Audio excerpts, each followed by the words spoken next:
Entre los archivos cubiertos de polvo en la historia del automóvil estadounidense, hay un nombre que perdura como un fantasma. Un coche más rápido que un Jaguar, más suave que un Cadillac, y lo suficientemente lujoso como para que solo las estrellas de Hollywood se atrevieron a firmarlo factura. Tenía todo lo necesario para convertirse en una leyenda.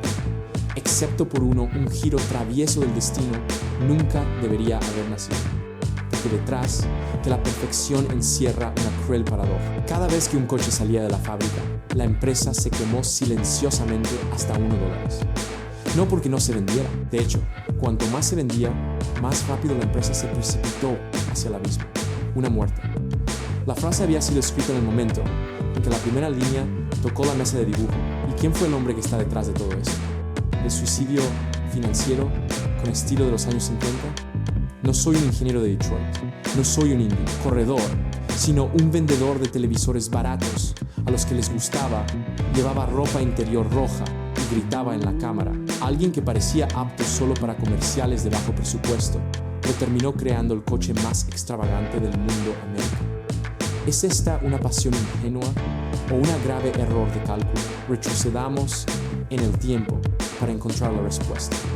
Para entender por qué existe el Munchen, debemos tener que regresar al oeste americano en finales de la década de 1940, donde se encuentran pequeños talleres de máquinas y artesanos. Todavía eran el verdadero latido de la velocidad.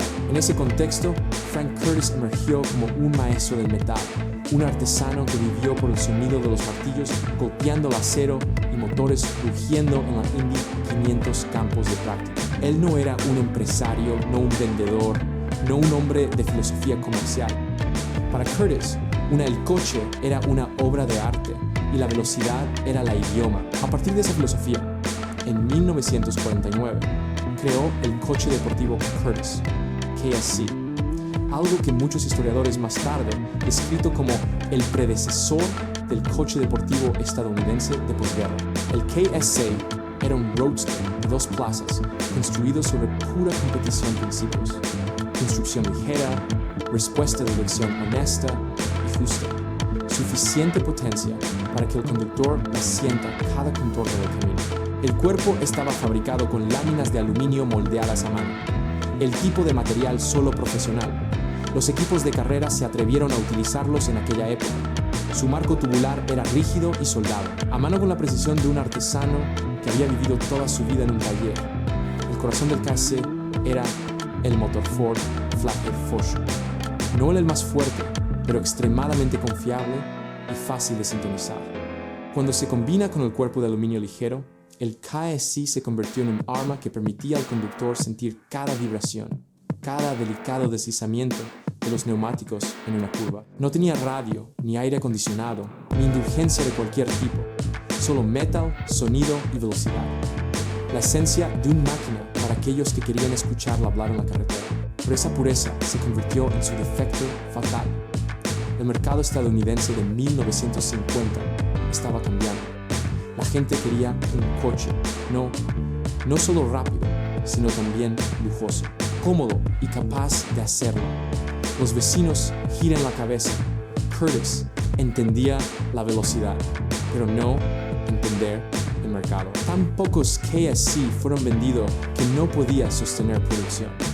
Necesitaba un inversor, pero nunca esperó que ese inversor fuera Earl Muntz. En 1950, Muntz vino a ver a un KSC con la intención de comprarlo como regalo para su novio, pero de pie, antes de ese pequeño roadster, vio más que un regalo. Vio potencial para crear un nuevo tipo de lujo estadounidense coche. Uno tan potente como un coche de carreras, pero tan suave como un Cadillac y tan audaz como Hollywood. Sin embargo, en la visión de Moon, el coche tenía que ser más grande, más largo, más caro y lo suficientemente fuerte como para anunciarlo que pertenecía a la élite. Entonces, decidió gastar $200,000, una cifra inimaginable en aquella época, comprar todo el diseño, herramientas y planta de producción de Curtis en Glendale, California. No era solo un trato comercial, fue el momento crudo. El diamante estaba a punto de ser cortado y pulido. En cierto modo, solo un excéntrico como Muntz me atrevería a imaginar. Desde aquí, el Munz nació oficialmente la empresa automovilística y su primera tarea fue cambiar la estructura del coche. El KSI, con su la distancia entre ejes de 100 pulgadas, era ideal para terrenos nítidos, tomar curvas, pero demasiado pequeño para llevar en presencia lujosa meses deseados. Así que él ordenó extenderlo 13 metros más en el espacio de apertura para un asiento trasero y transformando el Roadster de 2 plazas en un convertible de 4 plazas. Los ingenieros advirtió que esto reduciría la agilidad y romper el equilibrio deportivo originalmente tenido. Pero Munz simplemente se encogió de hombros. Para él, los clientes no compraban la precisión de un ángulo de dirección.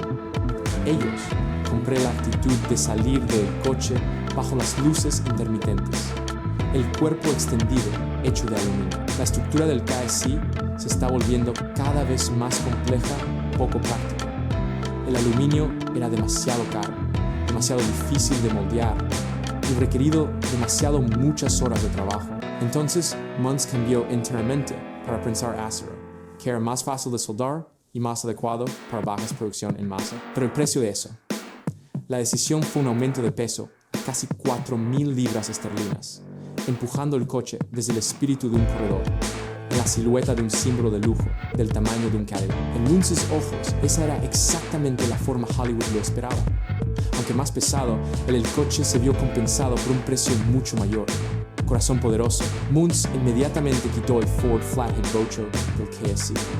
Él quería algo más fuerte, algo que gruñía con autoridad. Así, él se colocó un Cadillac 331 Bocho en el compartimiento del motor de los primeros aviones a reacción, entregando poder que sorprendió incluso a los más experimentados en la prueba.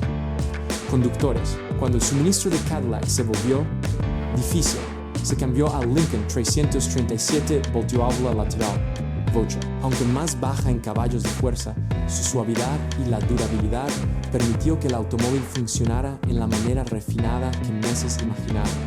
A bestia musculosa con traje a medida, la preferencia del cliente, el coche podría utilizar una transmisión automática hidrostática o una transmisión manual Borg-Warner de 3 velocidades. Cualquiera que eligieran, el Munz llevaba un personaje singularmente paradójico, pesado pero ágil, voluminoso pero imponente. En largos tramos rectos en California, los periodistas grabaron el avión llegando a velocidades superiores a las del Jaguar XK1 120, algo que pocos creían posible cuando mirando su tamaño y peso. ¿Pero qué? Lo que hizo del M-Jet un ícono no fue el motor o el chasis, era el interior, un lugar donde Munz invirtió más cuidado que cualquier ingeniero de Detroit de esa época. El tablero estaba acolchado para mayor seguridad. El volante utilizaba una columna flexible para reducir las lesiones durante las colisiones. Las perillas de control estaban empotradas en la superficie para evitar daños en caso de impacto. Serie de ideas años antes de Detroit. Y luego vinieron los detalles solo meses después. Se me ocurriría, el interior podría ser adornado con piel de cocodrilo genuino. Una declaración para aquellos que querían Haga alarde del lujo al más puro estilo californiano. La nevera integrada en la parte trasera apoyabrazos funcionaba como una miniatura bar perfecto para estrellas de cine que salen del estudio a medianoche y con ganas de tomar algo antes de conducir por la costa hasta Malibu. No era una característica técnica, era un estilo de vida empaquetado dentro de un coche. Cuando el proceso de mensualización se completó, el KS ligero de Frank Curtis tenía casi desaparecido. En su lugar estaba el Munz Jet, una máquina de peso pesado, audaz y teatral sin complejos. Ya no era un coche de carreras, era un rendimiento de rodadura, una sencilla declaración de que a veces el lujo no se mide por la velocidad que alcanzas, sino por la sensación que creas cuando te detienes a una fiesta en Beverly Hills. Pero cuando las linternas se apagaron y las fiestas terminaron, Earl Munz rápidamente se dio cuenta de los límites de la tierra que era de pie. En California había sol, tenía Hollywood, tenía clientes ricos, pero faltaba una cosa crucial, una cadena de suministro. Cada componente, grande o pequeño, tuvo que ser enviado desde Detroit a la costa oeste. lo que provoca un aumento de los costos y los tiempos de entrega se conviertan en una constante frustración. Ese fue el momento en que Muntz tomó la decisión. La mayor decisión estratégica de su coche, construyendo carrera para mover toda la operación a Evanston, Illinois, más cerca de Detroit, más cerca de la fuente de piezas y más cerca de la realidad empresarial, se vio obligado a afrontar el traslado de la fábrica. No solo cambió la geografía, cambió la apariencia misma del avión. Los ingenieros en Illinois continuaron a estirar el coche unos centímetros más, dándole un aspecto más largo y suave silueta que coincidía con la emergente estética de principios de la década de 1950. Los guardabarros, que habían sido montados en piezas separadas en California, ahora estaban hechos como una sola unidad, creando una sensación de continuidad y solidez en la diseño. Y lo más importante, Muntz aplicó un material al que casi nadie se atrevía para usar en un coche de producción en ese momento: fibra de vidrio. Los jets desmontables. El techo rígido de fibra de vidrio se convirtió en uno de los primeros usos de este material en los automóviles estadounidenses, que marcan una nueva era de dirección para una industria aún luchando con el acero y el aluminio. Refinar el diseño fue solo una parte del proceso. Estrategia de expansión. Muntz entendió que el avión no podía competir con Detroit a través de la publicidad técnica. Así que utilizó las redes sociales habituales de Hollywood, apalancamiento. Estrellas como Mickey Rooney, Clark Gable y Clara Bow aparecieron con el jet no por contratos, pero porque se sintieron atraídos por ella, excentricidad y audacia. Muntz no lo hizo. Necesita pancartas y folletos. Él solo necesitaba aparecer en una fiesta glamurosa. Ríete a carcajadas y coloca las llaves jet en manos de una celebridad. De eso, en ese momento, el coche habló por él. Creando un objeto de lujo es una cosa. Convertirlo en un ícono es otra. En California y más tarde en Illinois, Muntz logró hacer ambas cosas.